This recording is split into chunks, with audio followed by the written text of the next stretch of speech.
Rasulullah itu nabi. Itu paling pusing yang ngadepi orang-orang yang ekstrim. Karena apa? Cara berpikir itu lompatannya itu enggak tertib. Jadi nabi itu cara berpikir itu kecerdasan nubuah. Sementara orang ekstrim cara berpikir itu kecerdasan nafsu, bukan kecerdasan manusia. Kalau manusia masih baik nafsu.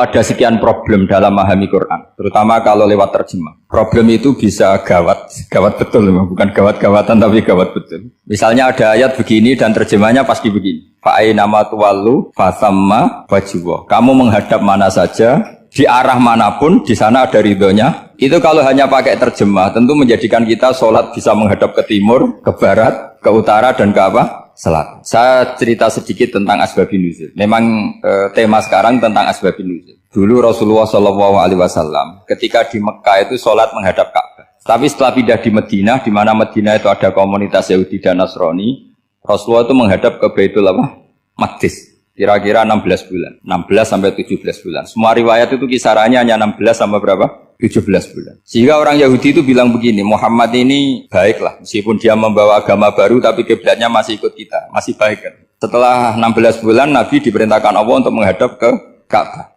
Fawal liwajhaka syatrul masjidil haram. Maka orang Yahudi itu berontak. Berontaknya adalah kiblat mereka ditinggalkan. Cara berpikir orang Yahudi itu kiblat mereka ditinggal.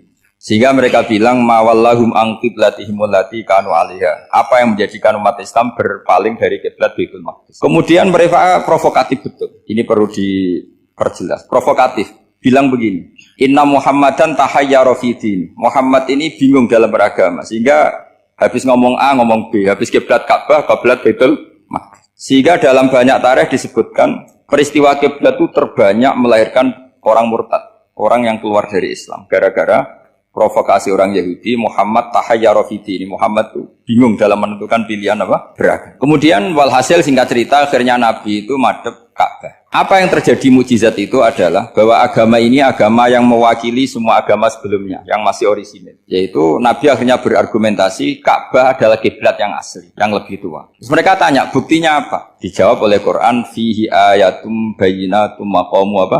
Ibrahim. Ka'bah bukti tertua adalah di situ ada makam Ibrahim. Makam itu jejak kaki. Ya kalau bahasa Indonesia makam itu kuburan. Kalau dalam bahasa Arab makam itu jejak apa? Jejak kaki. Sehingga diketahui oleh sejarah dibuktikan di situ ada jejak kaki siapa? Nabi Ibrahim. Sementara nisbatnya Baitul Maqdis itu adalah kepada Nabi Musa dan Nabi Harun. Yang ini adalah turunan dari Nabi siapa? Ibrahim. Hikmahnya apa? Begini, sebagai bukti bahwa Baitul Maqdis pernah menjadi poros Islam atau poros Tauhid, maka Nabi Muhammad pernah disuruh menghadap ke Baitul Maqdis. Buat inget-ingetan kalau ini pernah menjadi poros apa? Tahu? Tapi tetap tua-tuaan masih tua apa? Nah, kenapa tua Ka'bah tadi? Karena Ibrahim adalah Abul Anbiya, bapak dari para. Dan di situ ada jejak kakinya. Fihi ayatum bayyinatum maqam. Bukti itu belum cukup. Dibuktikan lagi bahwa Ismail kecil itu hidupnya di Ka'bah. Kita tahu sa'i baina Safa wal Marwah adalah karena Siti Hajar sedang mencari apa? Jadi ada bukti sekian, bukti empirik bahwa Ibrahim itu kiblatnya itu Ka'bah, bukan Baitul.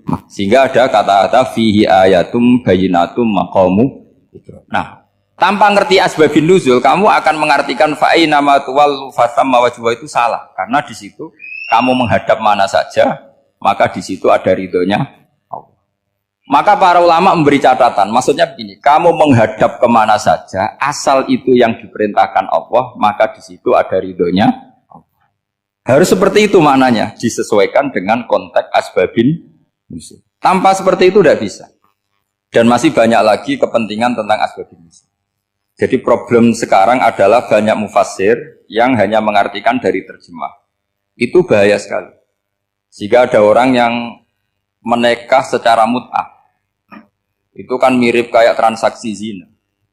Mereka berdalil famastamta'tum bihi minhunna fa'atuhunna ujurahun. Perempuan yang sudah kamu nikmati, yang penting kamu bayar. Terjemahnya seperti itu. Karena ujur itu jamaknya ujroh. Itu fatal sekali.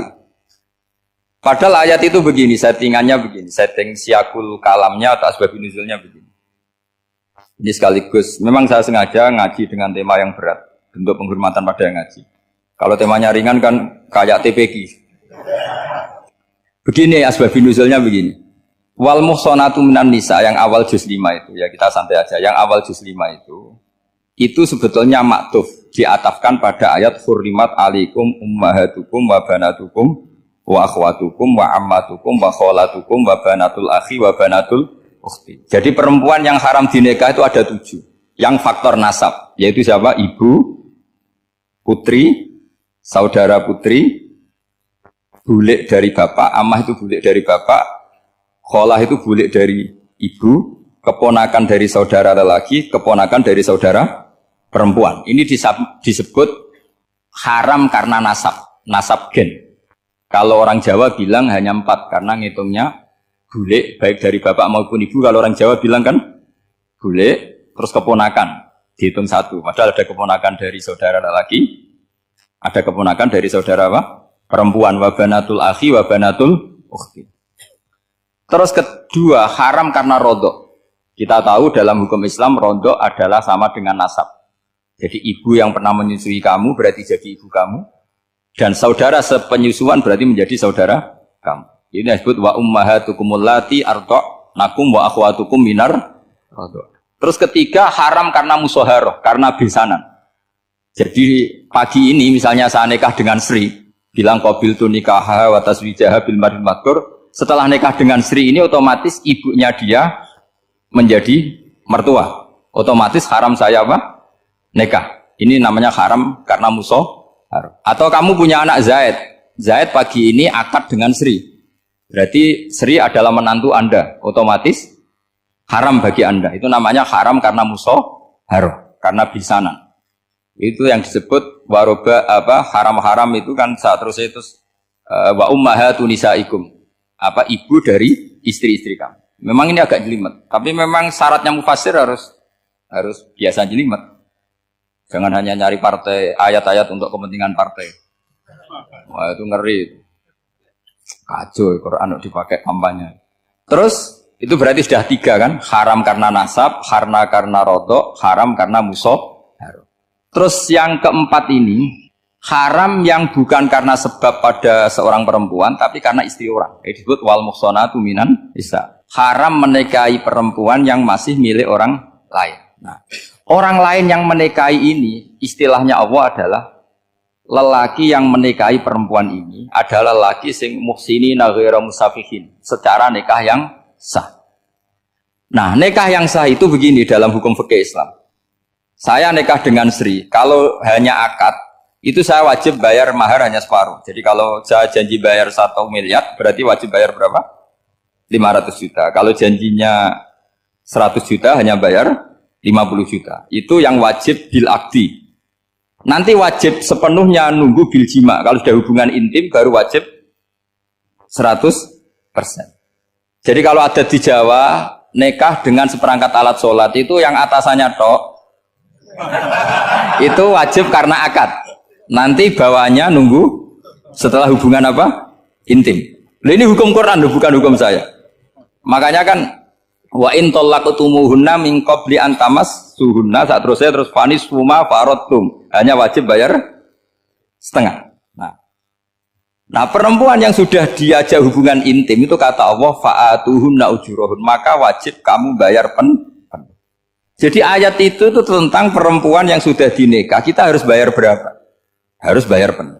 Ini penting saya utarakan. Nah, problem kita sebagai orang Indonesia, ini juga problem Pak On, problem semua kiai. Mahar di Indonesia itu nggak bisa dibahas di Quran. Karena keterlaluan, kecilnya itu keterlaluan. Saya ini kan kiai, sering ngakatkan tuh sampai bosan, seperangkat alat sholat. Itu ngawur sekali, ini mbak-mbak harus nggak mau gitu. Saya provokasi minimal itu ya berapa? 100 juta berapa? Pantasnya berapa?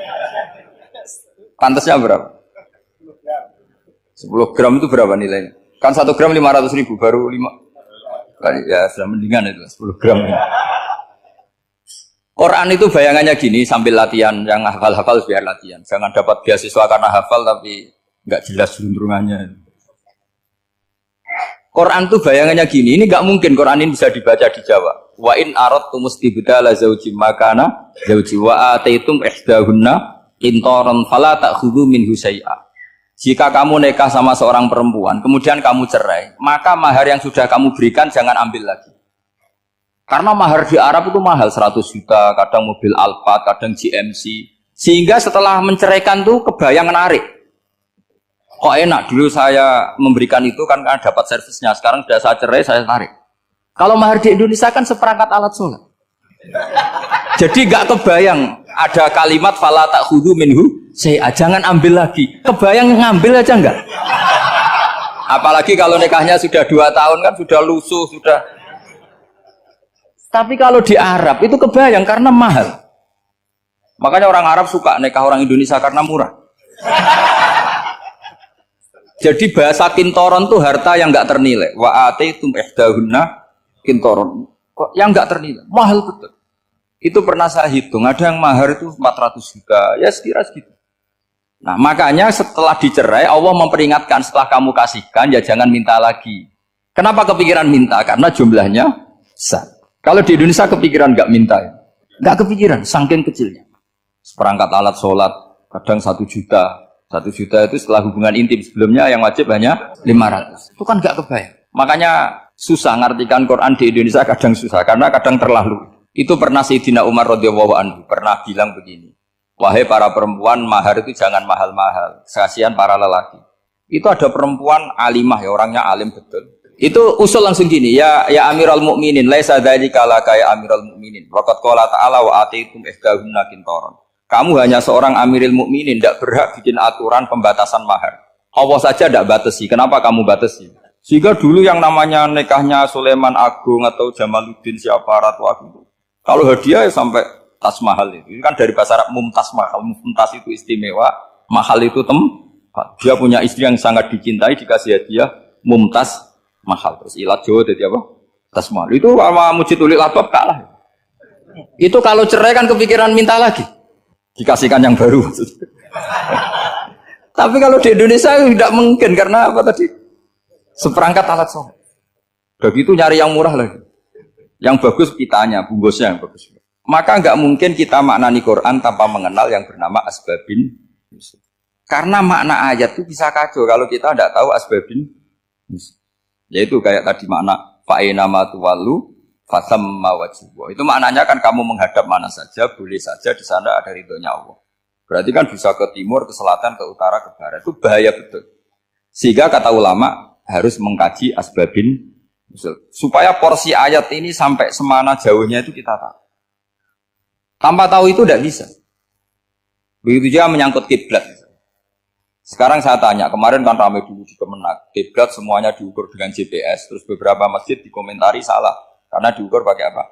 GPS. Kalau dalam bahasa falak disebut yauma rasdil kiblat. Memang bisa diilmoni. Tapi pertanyaannya begini, dari awal Allah ngendikan fawalli wajhaka syatral masjidil haram. Kamu yang penting sholat itu menghadap masjid. Masjid itu ya bangunan. Sehingga kata Ibnu Abbas yang diriwayatkan banyak ulama mengatakan Al-Ka'bah kiblatun li ahlil masjid wal masjid kiblatun li ahlil haram wal haram kiblatun li ahlil masyriq wal maghrib. Jadi kalau orang di dalam masjid kiblatnya harus Ka'bah. Di luar masjid kiblatnya asal bangunan Masjid Haram. Tapi di luar sini kayak di Indonesia boleh semua tanah. Kenapa begitu? Kata Ibnu Abbas karena Quran turun bilisanin Arabiyyin mubin. Jadi kalau orang Jogja kalau mau ke Jakarta arahnya kemana? Barat. Itu sebetulnya ketika Anda ke barat itu persis Jakarta apa bisa saja pasnya itu Pangandaran. Tapi orang itu akan bilang kalau ke barat ya ke Jakarta. Meskipun presisi Anda tepatnya di Pangandaran. Nah kiblat seperti itu, asal orang menghadap ke barat itu orang sudah bilang ke kiblat. Gak usah sedetail misalnya harus pas Ka'bah. Saya pernah debat sama tim ahli Kemenang. Gak bisa Gus, sekarang ada GPS harus tepat Ka'bah. Terus saya bilang gini, kalau teori Anda benar, berarti semua masjid luasnya maksimal 16 meter. Ka'bah itu luasnya hanya 16 meter. Berarti Masjid Ulil Albab yang pojok sana sama pojok sana, kira-kira itu ya sudah tidak kena Ka'bah. Kalau harus tepat, Ka'bah itu kan diameternya hanya 16. 16 sampai 18 kalau nggak salah. Berarti semua masjid kalau ingin tepat Ka'bah harus pas 16. Kalau terlalu luas pilihannya harus cekung. Kan jadi aneh. Makanya saya itu sering Pak, dulu saya ini biasa debat fikih. Kalau di tradisi pesantren namanya basul masail. Saya punya teman yang paling kurang ajar, yang paling saya kenang dalam panjang sejarah. Dulu itu kalau debat fikih itu ya seru. Kalau aturan fikih kan gini, soft paling baik itu kan soft pertama. Baru kedua, baru ketiga. Yang paling keren kan soft awal, soft. Terus teman saya bilang gini, Pak. Ya kalau gitu gini aja Gus, desain masjid itu memanjang utara selatan. Biar semuanya soft awal. Gara-gara didesain begini kan ada soft 2, soft 3. Apa susahnya? Kita bikin mulai awal supaya masjid itu memanjang utara apa? Selatan. Supaya semuanya soft awal. Ya kalau ada hukum ya diimplementasikan dalam desain bangunan katanya. Jadi. Itu kan kacau.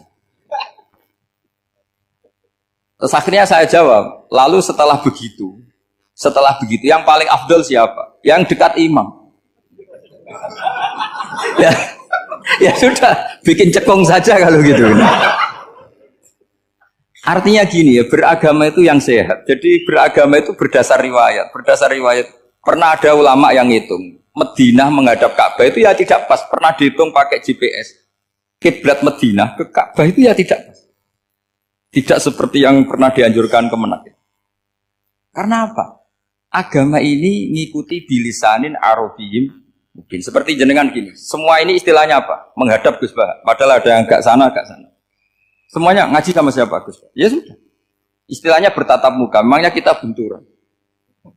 Ini bahasa. Jadi seperti ini semua namanya apa? Berhadap. Padahal ada yang agak samping, agak samping. Ka'bah juga gitu. Sebenarnya tidak se-ekstrim yang dibayangkan orang-orang. Cuma kalau bisa tepat, ya kita harus tepat. Tapi tetap saja tidak perlu 16 apa? Meter. Nah, fa'aina ma tuwallu fatamma wajhuhu itu artinya menghadap. Menghadap itu menghadap arah. Makanya Allah tidak dawuh fawalli wajhaka nahwal Ka'bah, tapi fawalli wajhaka syatrul Masjidil Haram. Jadi ini penting saya utarakan supaya kita familiar dengan istilah-istilah Quran. Istilah Quran itu gampang sebenarnya. Kalau kita kaji itu gampang. Problem kita tidak pernah mengkaji, jadi semuanya asing. Kalau kita mengkaji itu gampang sekali. Saya punya sekian cerita betapa pentingnya mengkaji Quran. Harun ar-Rasyid itu dinasti Bani Abbasiyah. Itu pinter sekali. Ada seorang ustadz yang agak ekstrim. Itu datang ke Harun ar-Rasyid. Ya Amirul Mukminin, inni nasihun laka famusaddidun alaika. Fala tajidanna alayya fi nafsika syai'an. Saya mau nasihati kamu, tapi saya mohon jangan masukkan hati. Karena nasihat ini penting. Tapi saya akan keras, vulgar. Akan keras, kritik saya akan keras. Karena Anda sebagai Amirul Mukminin tidak pedes. Apa kata Amirul Mukminin Harun Rasyid? Uskut ya Ustadz. Sebagai riwayat uskut ya jahil. Kamu itu Ustadz bodoh, tidak usah banyak omong. Terus ditanya, kenapa saya bodoh? Terus dibacakan ayat faqula lahu qaulal layyina la'allahu yatadzakkaru aw yakhsha. Inna Allaha ta'ala qad arsala man huwa khairun minka ila man huwa syarrun minni. Wa ma'a dzalika qala ta'ala faqula lahu qaulal layyina. Allah pernah menugaskan seorang yang lebih baik ketimbang kamu, yaitu Musa dan Harun. Musa dan Harun adalah seorang nabi. Kepada orang yang lebih buruk ketimbang saya, yaitu Fir'aun. Itu saja etikanya faqula lahu qaulal lainnya. Kamu kalau ngomong yang halus, yang baik, yang berperadaban, kok kamu sama saya mau kasar? Akhirnya ustadznya ternyata pinter kamu, ya pinter aku. Jadi semudah itu. Allah itu menugaskan orang yang lebih baik ketimbang kamu, yaitu Nabi Musa. Kepada orang yang lebih buruk ketimbang saya, yaitu Fir'aun. Itu saja ada etikanya. Kok kamu sama saya mau tambah etika? Mau main kasar hanya karena kamu merasa nasihat Anda benar? Jadi gampang sekali memahami Quran. Tapi lagi-lagi memang bagi ahlinya. Tapi ini saya bantu supaya sampean jadi ahli apa? Quran. Meskipun ngajinya sebulan sekali. Sudah sebulan sekali tidak punya kitabnya. Sudah. Jadi ulama dulu kalau belajar Quran itu gampang sekali. Saya berkali-kali cerita. Yang kitab saya baca di rektorat namanya Syajaratul Ma'arif. Itu kalau cerita bikin judul itu enak sekali. Babuna fil ibad bikulil bilad. Bab seseorang di mana saja hidupnya harus bermanfaat. Terus dalilnya itu hanya mengutip makalahnya Nabi Isa wa ja'alani mubarakan ainama kuntu. Ciri utama seorang nabi apa? Saya di mana-mana adanya berkahi orang lain. Jadi berkah bagi orang lain. Maksudnya tidak jadi problem bagi orang lain. Artinya kamu hidup entah di Jogja seperti Pak Ono orang Jember, saya orang Rembang. Hidup di Jogja manfaat, di Jember ya manfaat, di mana-mana. Saya pernah di Korea seminggu ya manfaat. Saudara kita TKI yang di Korea ya manfaat, di sana bikin masjid, bikin apa.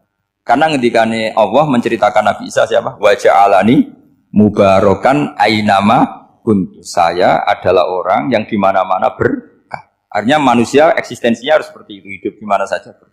Gampang sekali memahami Quran. Pernah Imam Syafi'i ditanya, kalau kamu nggak kehilangan air atau nggak ada air di satu daerah, cari-cari dulu sampai nggak ketemu. Setelah nggak ketemu air, baru kamu boleh tayam. Imam Syafi'i ditanya, apa dalilnya harus mencari dulu? Kalau nggak ada air ya langsung tayamum saja. Kenapa harus nyari-nyari dulu? Jawabnya Imam Syafi'i itu gampang sekali. Qala ta'ala falam tajidu ma'an. Kemudian kamu tidak menemukan air. Di mana-mana tidak menemukan setelah mencari. Kalau belum mencari namanya tidak tahu. Kan ayatnya kan falam tajidu ma'an. Kemudian kamu tidak menemukan air. Tidak menemukan tuh nyari dulu apa langsung ambil sikap? Nyari dulu baru kesimpulannya tidak ketemu. Kalau belum pernah nyari namanya tidak tahu. Segampang itu ulama dulu memahami Quran karena konstruksinya utuh. Yaitu mereka tahu betul bahwa Quran itu bilisanin Arabiyim. Ketika Futuhat Syam dulu itu dikuasai tentara Romawi. Era Sayyidina Umar Futuhat. Yerusalem dikuasai tentara Islam. Itu awal Sayyidina siapa? Umar radhiyallahu anhu. Ketika Futuhat mau ada pesta besar-besaran.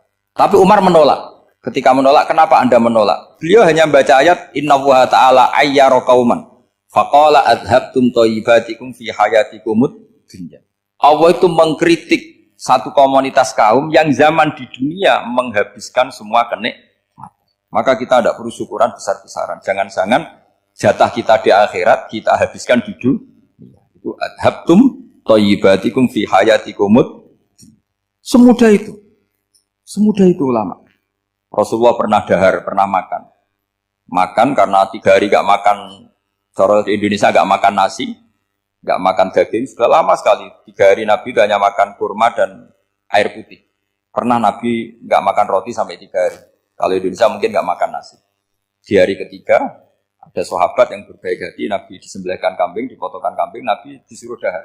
Itu baru dahar setengah piring, Nabi berhenti. Ketika ditanya, setengah piring itu kan sudah kuat. Untuk sholat, untuk apa sudah kuat.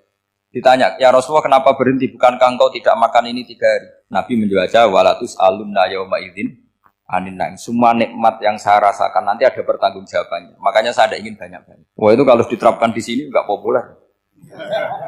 Makanya saya tahu gayanya ngaji Quran itu enggak siap dengan konsep-konsep Quran itu. Jadi segampang itu orang dulu. Nah karena apa ya itu tadi? Mereka tahu asbabun nuzul. Quran itu diturunkan dalam konteks apa? Lafat ini arahnya kayak apa? Mutlak muqayyadnya kayak apa? Muhkam mutasabihnya kayak apa? Nasah mansuhnya kayak apa? Nah sedikit saya cerita ini mungkin contoh terakhir supaya agak lama-lama, nanti bingung kalau lama. Yang bingung ya saya.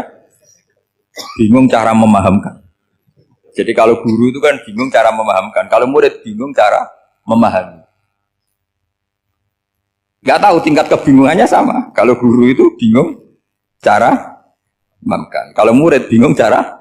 Jadi ini pertemuan 2 kelompok bingung. Yang satu bingung cara memahamkan, yang satu bingung cara. Kalau orang ekstremis bingung cara merusak suasana. Itu gak benar itu. Ada loh. Rasulullah itu nabi. Itu paling pusing yang ngadepi orang-orang yang ekstrim. Karena apa? Cara berpikir itu lompatannya itu gak tertib.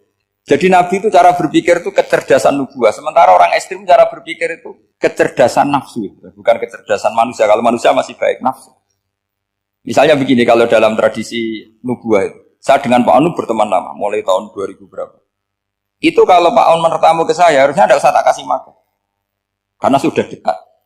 Tapi kalau kenalan baru itu dikasih makan, disangoni. Jadi Nabi itu perilakunya agak unik. Akhirnya ada orang yang cara berpikir itu dangkal. Ya Rasulullah ini tidak fair. Yang iman lama tidak diservis, yang iman baru diservis. Cara berpikir Nabi begini, orang Ansor itu kan sering memberi Nabi. Perjuangannya Nabi ditopang orang apa? Ansor. Donatur lah, kira-kira orang Ansor itu donatur. Donatur itu keren. Karena donatur itu artinya al-yadul ulya khairum al-yadis. Sehingga ketika Nabi sudah menguasai negara, menguasai Mekah Madinah, sudah futuhan. Itu orang Ansor tetap gak diservis. Yang diservis Nabi itu orang-orang baru masuk Islam, disebut wal mu'allafati qulubu atau Islam mu'allaf. Ada 1-2 orang yang protes, tentu yang gak pinter. Tukang protes pasti tidak pinter. Wong iskal-iskalnya sendiri, kotaknya gak sampai-sampainya sendiri, orang lain disuruh jawab. Makanya di sini tidak ada tanya jawab, nanti iskal-iskal kamu sendiri, bingung-bingung kamu sendiri, saya disuruh jawab. Berarti Gus Pak gak mau ditanya, ya memang gak mau, karena tadi jawab sendiri aja, nanti pinter sendiri, kapan-kapan pinter sendiri. Akhirnya tanya begini, cara tanya gini, ya Rasulullah, ini gak fair. Orang sudah Islam lama setelah negara terbuka milik Anda, setelah kita menang, setelah kita menguasai negara, tidak kamu servis. Sementara yang baru Islam kamu, Nabi itu bertanya senyum-senyum, rileks saja. Lama-lama tambah ekstrim pertanyaan. Kata Umar, ya Rasulullah saya beri izin untuk membunuh orang ini. Umar itu pikirannya karena mangkel lo Nabi. Nabi jangan. Kalau kamu bunuh, nanti apa kata orang banyak? Inna Muhammad dan yaktulu ashabah. Dikira Muhammad membunuh sahabatnya sendiri. Nabi masih mendengar. Komplainnya masih dengar. Lama-lama Nabi memberi penjelasan. Kamu ini orang Ansor. Kamu biasa memberi saya, memberi dana perjuangan. Memberi itu hebat. Saya tidak ingin menurunkan grade Anda. Grade sebagai pemberi, berarti kelasnya elit. Sekarang menjadi penerima. Itu tidak bagus. Itu betapa Rasul ini namanya kecerdasan nubuah. Kalau orang biasa memberi, biar memberi saja. Supaya dia tetap heroik, tetap patriotik, tetap keren. Karena mentalnya jangan sampai dari mental memberi kemudian mentalnya peminta. Jadi kalau Pak On jadi tim suksesnya Pak Jokowi itu ya tidak minta-minta. Kalau dulu kampanye ya kampanye saja. Biar memberi terus nggak pernah minta. Meskipun akhirnya ya gelong. Tapi Nabi dulu tidak gitu. Jadi orang Ansor itu nggak pernah diservis. Padahal jasanya kayak gitu. Supaya kelasnya tetap kelas elit, yaitu pemberi, penanggung. Nabi gak ingin orang Ansor turun grade menjadi penerima. Orang-orang yang cerdas nubuah menerima konsep Nabi seperti itu. Tanya sama Pak On, saya dadani terjemahan UI itu puluhan tahun sama Pak Zul. Itu beliau ke kontrakan saya ke rumah beliau. Tidak pernah berharap apa. Saya sangat tertutup. Bukan apa-apa ya, kalau ingin memberi saja. Kontribusi saya pada Al-Quran. Saya tidak kepikiran mendapat. Supaya heroik. Tapi orang-orang yang cerdas amatir tadi, ini gak fair. Wong yang memberi lama kok dapat servis sedih. Nah, sekarang itu problem zaman akhir sudah mulai seperti itu. Nah, orang ini namanya Dzul Khuwaisirah. Ini yang nanti punya anak turun Khawarij. Khawarij itu orang yang ibadahnya hebat tapi cara berpikir tentang nubuah salah. Kalau orang lagi Khawarij itu orang yang ibadahnya hebat tapi cara berpikir nubuah salah. Nubuah itu unik. Nubuah itu cara berpikir tadi. Apa ya? Melihat sesuatu yang benar biar benar terus itu. Yaitu tadi, mental memberi itu ya biar memberi terus, tidak usah di-share. Maka ketika Abu Bakar jadi khalifatul Rasulullah, itu ada sistem kepegawaian. Itu gajinya Umar yang sudah Islam lama, gajinya Abu Bakar yang sudah Islam lama. Itu sama Abu Sufyan sama, padahal Islamnya Abu Sufyan baru setelah Fathu Mekah, kira-kira baru setahun. Terus diprotes sama orang-orang, ini Islam lama kok gajinya sama Islam yang baru setahun kok sama. Kata Abu Bakar, Fadha'iluhum indallah. Mereka punya kelebihan Islam lama itu indallah. Nanti balasannya biar surga. Kalau di dunia sesuai profesinya. Artinya profesi kalau penjaga kantor ya berapa, kalau dosen berapa, pokoknya ya sudah. Dan itu diterima oleh sahabat. Semuanya menerima konsep itu. Era Umar agak dibalik. Abu Sufyan kira-kira gajinya 1 juta, yang lainnya yang menangi Nabi mulai awal gajinya 10 juta. Ditanya, ya Umar, kenapa ini jadi rubah seperti kebijakan Abu Bakar, tidak seperti Abu Bakar? Jawabnya Umar lucu. Fawwah la usawwi baina man qatala Rasulullah wa baina man qatala ma'a Rasulillah. Demi Allah saya tidak akan pernah menyamakan orang yang dulu merangi Rasulullah yaitu Abu Sufyan dengan orang sing selawase dari anak Rasulullah yaitu Sayyidina Ali dan sebagainya. Ini penting. Artinya ketika gajinya orang saya seperti Ali radhiyallahu anhu itu tinggi itu bukan karena lamanya Islam, tapi karena lamanya iman. Jadi mulai dulu ijtihad itu ada dan dulu dia biasa saja. Karena tadi ada kecerdasan nubuah. Saya ulang lagi, ada kecerdasan apa? Sekarang itu kecerdasan tomak atau kecerdasan nafsu. Itu kalau sampai ngaji kitab tasawuf, itu bab bakhil itu tidak ada. Menurut kitab tasawuf, medit itu tidak ada, kikir itu tidak ada. Yang ada itu tomak. Tomak itu berharap dikasih orang lain. Sampean pernah nggak bilang kalau artis-artis di Jakarta kikir? Tidak pernah kan? Karena kamu tidak pernah ingin diberi. Tapi kalau kamu punya pacar karena kenal tidak pernah ditraktir, oh pacar saya kikir. Karena kamu ingin diberi. Pernah nggak kamu hukumi orang lain kikir yang nggak kenal? Padahal tidak pernah memberi kamu. Apa kak? Karena kamu tidak pernah ini. Coba sekarang kamu saya tanya, ini latihan cerdas. Definisi kikir itu apa tuh Pak? Nggak pernah memberi kamu kan? Artis-artis Jakarta, tokoh-tokoh nasional pernah nggak memberi kamu? Enggak kan? Tapi enggak pernah kamu vonis kikir. Karena kamu enggak pernah tomak. Tapi pacar kamu, kok amin ditraktir terus? Atau istri kamu, atau mertua kamu, kok enggak ngasih warisan, kamu bilang kikir enggak? Sebabnya kikir betul apa karena kamu tomak, berharap? Tomak. Maka di kitab tasawuf itu enggak ada bab kikir, yang ada bab tomak. Karena asal usul menvonis orang kikir itu karena tamak. Maka jangan banyak kenal orang, nanti banyak hukum kamu kan. Sombong juga gitu, di tasawuf itu gak ada bab sombong. Karena orang hukumi orang lain sombong itu karena kamu ingin dihormati. Ada orang gak kenal, terus lewat saja gak tanya kamu bilang sombong enggak kan? Tapi kalau kenal, oh sombong betul, kenal gak tanya kan gitu. Jadi tasawuf itu sisi unik dari khazanah Islam. Makanya di tasawuf itu gak ada kritik terhadap kikir. Ya tentu kikir itu buruk, pasti ya kikir itu buruk. Tapi gak perlu dikritik, jangan-jangan yang salah kamu. Terus ingin kenal Pak Jokowi ingin jadi menterinya, nanti kenal rektor ingin jadi pegawainya. Ketika gak diturutin bilang Pak Rektor kikir. Tapi orang lain ya kak pernah berharap, mungkin gak menvonis Pak Rektor atau Pak On ini kikir, enggak kan? Berarti vonis kikir itu status orang itu apa gak kesampaian niat kamu? Memang agak jelimet ilmu tasawuf itu, tapi itu unik, itu bagian dari khazanah apa? Islam. Makanya Rasulullah itu sering isti'adah minta perlindungan wa min toma'en fi ghairi matma'in. Ya Allah, saya tidak ingin berkeinginan yang tidak layak. Coba kamu protes negara itu karena apa? Ingin makmur, sejahtera tanpa kerja, sehingga nyalakan menteri keuangan, menteri ini. Makanya kalau guyonannya ulama tasawuf gini, tak beri bocoran. Guyonannya orang tasawuf, begini guyonannya. Anta lam tajid min nafsika kullama turid, fa kaifa turidu min ghairika kullama turid. Kamu yang punya keinginan saja tidak bisa memenuhi apa yang kamu inginkan. Kenapa keinginan itu kamu timpakan ke orang lain untuk memenuhi kamu? Wong kamu yang punya keinginan saja tidak bisa mewujudkan. Kenapa keinginan Anda kamu timpakan, bebankan orang lain untuk memenuhi keinginan Anda? Misalnya kamu, Gus saya ini goblok, tolong pinterkan. Wong kamu yang ini saja tidak bisa. Kok menyuruh saya? Jadi kalau tiap tasawuf itu unik. Seperti kamu mencintai istri tulen, itu ingin kan dicintai istri tulen. Kamu sendiri kan nggak bisa cinta tulen, masih pelengahan sana sini. Kamu pacaran, ingin pacar kamu setia. Ternyata kamu bikin sekian alternatif. Kalau putus ini punya ini, putus ini. Tapi kamu ingin ini setia, kan gak fair. Makanya guyonnya orang tasawuf itu, anta lam tajid min nafsika kullama turid, fa kaifa turidu min ghairika kullama turid. Gampang tuh apalane, pokoknya ratrit gitu aja gampang. Jadi kamu yang punya keinginan saja tidak bisa memenuhi. Kok orang lain disuruh memenuhi. Jika orang tasawuf itu malu betul. Misalnya saya kok ingin Pak On takdim sama saya itu kurang pegawai. Kalau saya ingin ditakdimi saya menakdimi diri saya sendiri. Makanya berbahagialah orang yang ngilu terus saya ganteng sendiri ya Allah. Saya kaya sendiri. Menunggu orang lain bilang kamu kaya itu repot. Menunggu orang lain bilang kamu hebat itu, ya sudah bilang aja ya Allah saya hebat, ya Allah saya ganteng, ya Allah saya cantik. Daripada menunggu orang lain bilang apa? Cantik. Jadi ilmu tasawuf itu unik. Jadi kalau fikih itu yang dikritik itu kikir. Kalau tasawuf enggak tomak. Karena orang yang kamu vonis kikir itu jangan-jangan tidak kikir tapi mementingkan yang lebih penting. Misalnya ada teman yang tidak pernah naktir kamu, ternyata punya ibu sakit, uangnya dianggarkan untuk ibunya yang sakit atau anaknya sekolah atau keluarganya masih butuh dia, ya, sehingga sama teman dia kikir. Hakikatnya kikir apa mementingkan yang penting? Tapi kamu karena enggak pernah ditakdir menvonis kikir.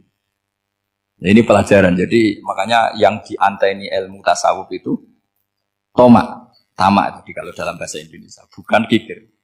Karena vonis kikir itu akan disematkan orang yang tidak kesampaian hajatnya. Makanya bapak saya itu keluarga kiai itu ajarannya itu. Yang penting jangan berharap dari orang lain. Ini Pak On saksinya, saya dulu benahin terjemah itu nggak pernah ingin diperlakukan seperti ini. Yang ngaji aja. Karena pikirannya keluarga kiai itu sederhana. Kalau ngamal ya ngamal saja. Ngamal itu heroik. Makanya buyut-buyut kita semua ini kan pahlawan semua. Membela negara Indonesia jadi merdeka. Ya nggak pernah kebayang jadi presiden menteri. Tapi sekarang enggak, ngamal sedikit saja harus jadi menteri jadi. Ini bahaya kalau dalam kelangsungan bernegara karena orang biasa transaksional. Awal negara ini dibangun berdasar heroik bukan berdasar apa? Transaksional. Tapi sekarang orang akan membiasakan itu. Apa-apa itu transaksional. Ini tidak bagus untuk kelangsungan bernegara. Apalagi kelangsungan beragama. Sehingga seperti saya ini masih punya desa-desa binaan di Sragen, di pedalaman Papua sekalipun. Saya punya santri banyak di Papua. Itu kalau cerita itu unik-unik. Itu mau Jumatan, itu enggak ada orang 40. Sudah datang setengah 12. Itu datangnya 3 jam. Di situ mau ketemu santri 3. Akhirnya mereka tanya gini, Pak. Pertanyaannya itu, Gus, boleh enggak Jumatan orang 3? Secara fikih Syafi'i kan harus orang 4. Kemudian mereka tak bilang, buat sholat duhur saja. Mereka enggak mau. Wong Jumat-Jumat kok duhur. Harinya kan Jumat, masa sholatnya? Sehingga kita yang jadi kiai akhirnya nyari fikul madzhabil arba, nyari fikih madzhab 4. Ternyata Imam Malik membolehkan orang 6. Ada yang bilang 12. Yang penting keceluk jamun itu kelompok. Kalau 3 kan belum keceluk apa? Belum disebut apa? Kelompok. Ini penting saya utarakan supaya kita berjuang itu bukan karena selfish seperti ini. Tapi yang namanya dakwah itu menjadikan orang tidak tahu menjadi tahu. Termasuk kepada desa-desa tertinggi.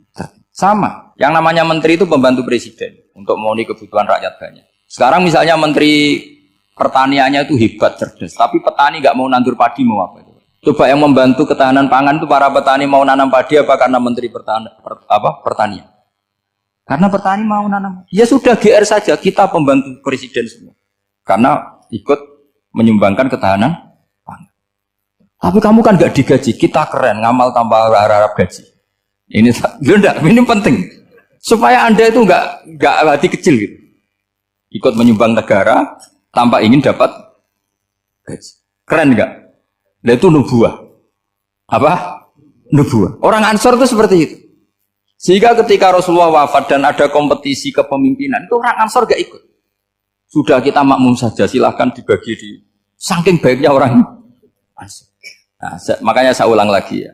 Kecerdasan nubuah ini yang nggak difahami orang Khawarij. Orang Khawarij cara berpikir yang kerja banyak harus dapat banyak. Sementara kecerdasan nubuah enggak. Yang biasa memberi terus memberi saja biar derajatnya tetap al-yadul ulya. Bismillahirrahmanirrahim. Ini saya baca supaya dapat berkahnya ulama-ulama dulu karena ini dikarang oleh ulama yang dipakai rujukan seluruh dunia.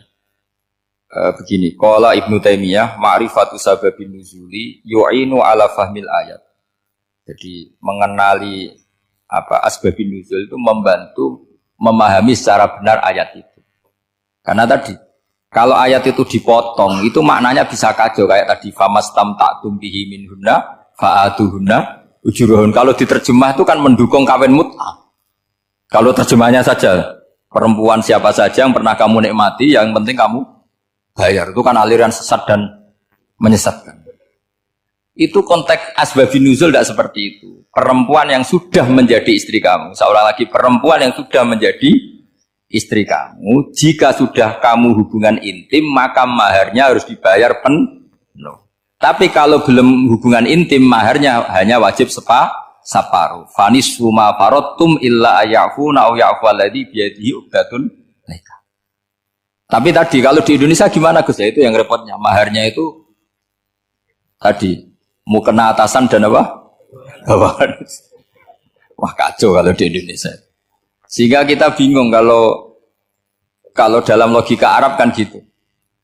Bayangannya kalau cerai, kata Allah fala ta'khudhu min syai'at. Harta yang sudah kamu berikan ke istri jangan diambil lagi. Sampai dilarang ngambil tuh karena jumlahnya banyak sehingga kepikiran ngambil. Kalau di Jawa nggak usah dilarang sudah tidak akan ngambil karena rukuhnya sudah lulus. Itu susahnya baca Quran di Jawa ya.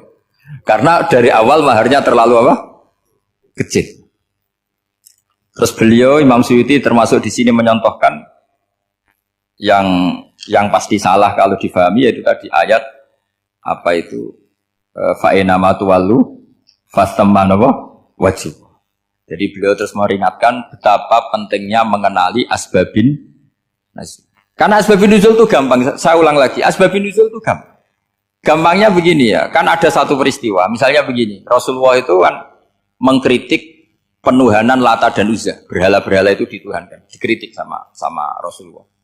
Kemudian mereka begini, karena mereka biasa personifikasi Tuhan. Muhammad Kalau Tuhan itu tidak Lata Uzza dan itu terbuat dari batu, lalu Tuhan Anda itu dari apa? Amin fiddotin audabin. Lalu Tuhan Anda ini dari emas apa dari perak? Karena mereka nggak bisa membayangkan Tuhan tanpa dipersonifikasi. Terus Allah menurunkan qul huwallahu ahad, Allahus somad, lam yalid wa lam yulad wa lam yakul lahu kufuwan ahad. Karena otaknya mereka sudah begitu, yang namanya Tuhan itu harus dipersonifikasi.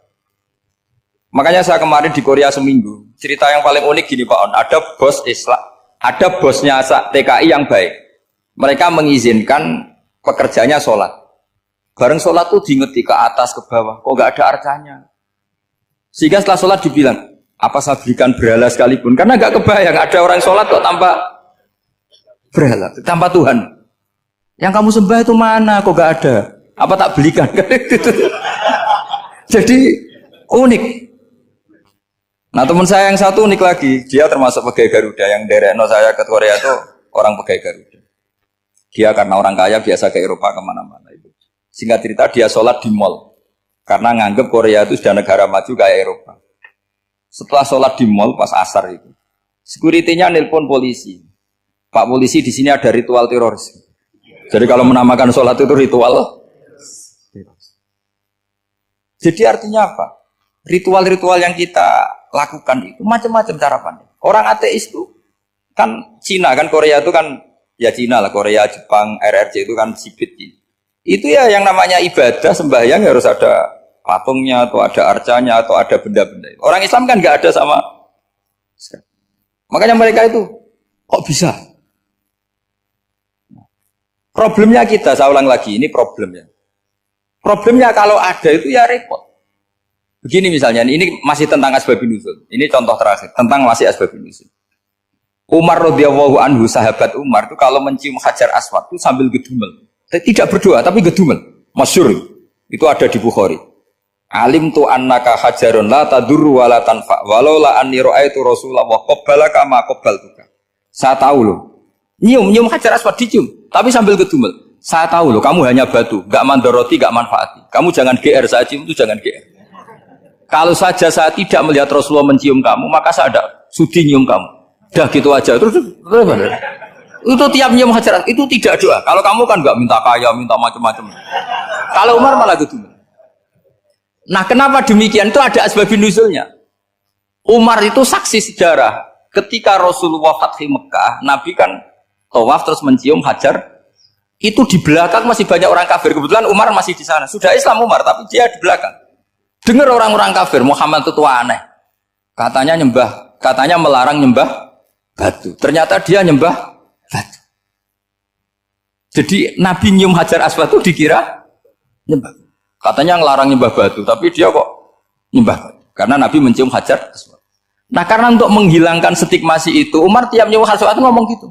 Kan ada sound system, mungkin jadi sound system. Supaya jelas bahwa penciuman ini bukan karena menyembah. Artinya mudah sekali kenapa Umar ngomong gitu, karena asbabun nuzulnya seperti itu. Coba kalau kamu tidak tahu asbabun nuzul, Umar maksudnya gimana? Gak doa, gak apa kok malah ngomong gitu kan. Tapi kalau kamu tahu asbabun nuzul Umar itu yang mendengar komentar orang sama ketika kita tawaf itu kan 3 pertama kan kita lari-lari kecil. Itu ceritanya juga gitu. Rasulullah itu hidup di Medina, terus diterkenalkan miskin. Medina itu kota wabak, kota penyakit endemik. Dulu Medina, Yasrib itu kota endemik. Sehingga kata orang kafir-kafir Mekah, yaji uliha dalbet kaumun kot wahanat huma Yasrib. Nanti akan datang satu komunitas kaum yang sudah lemas karena kena penyakit TBC dari Yasrib. Nabi dengar itu makanya terus bilang ke para sahabat, tunjukkan kalau kamu kuat dengan cara lari 3 kali. Terus pakai pakaian yang kelihatan maco, yaitu yang dipakai lelaki-lelaki. Bahunya dikelihatan. Nah, setelah Rasulullah wafat, Umar menggantikan beliau setelah Abu Bakar.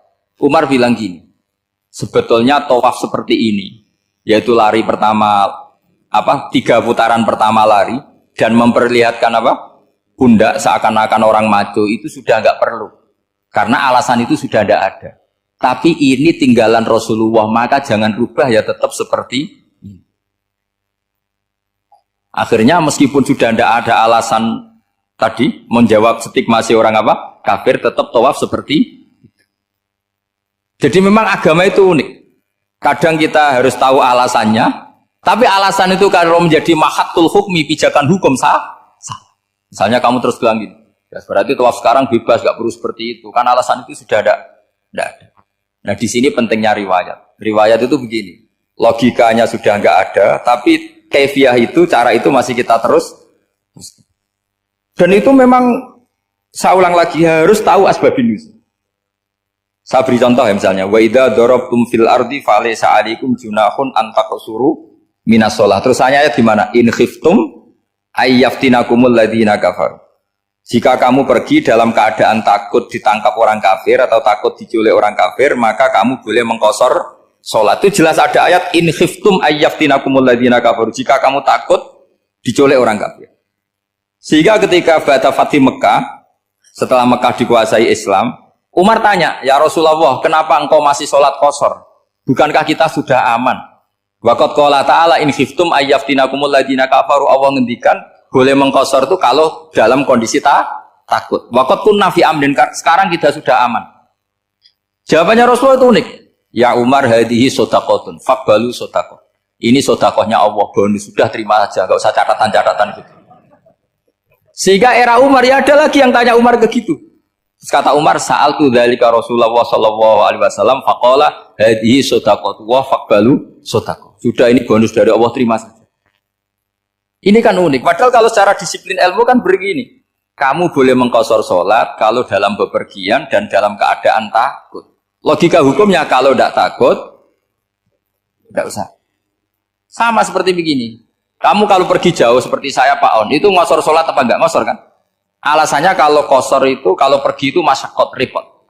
Sekarang pergi kita pakai Alphard, pakai Innova, bawa uang, disupirin, itu masyakot enggak? Enggak kan? Tetap boleh jamaah enggak? Boleh. Sebenarnya kamu jamaah itu karena pengetahuan hukum apa karena enak jamaah? Kalau alasannya masyakot, kan sekarang sudah ada, enggak repot. Ya sudah pakai hadis tadi, ini hadiah, terima saja. Jadi makanya agama itu riwayat. Tapi ada saja ulama yang agak balik loh. Agak balik gini, banyak juga ulama misalnya duwe gawe, ibunya sakit terus ribet jamak sholat. Kenapa? Ribet ngurmat ibu. Makanya ada saja kiai yang duwe gawe mantu itu terus jamak sholat, tapi jangan ikuti.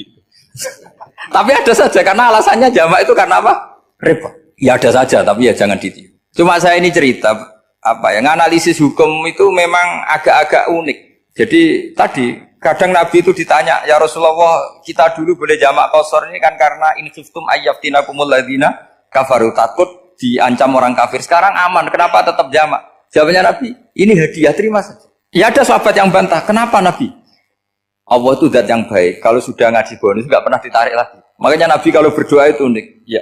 Siapa yang disiksa di dunia karena dosanya, fawahu akramu min ayyus sanniya uqubatahu fil akhirah.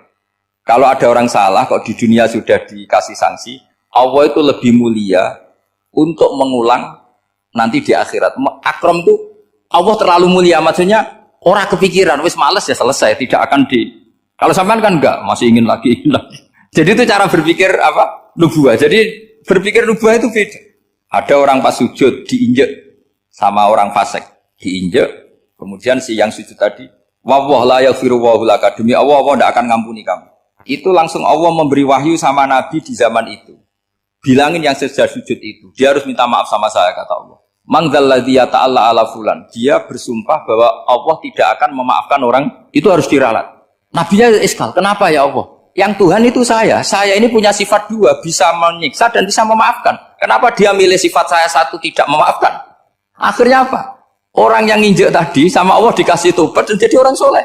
Jadi itu makanya kamu nggak boleh jadi orang ekstrim nyifati Allahnya satu. Nggak boleh, Allah tetap bisa yaghfiru liman yasha wa yu'adzibu may yasha. Sifatnya Allah dua ya tetap dua, nggak boleh kamu pilih satu.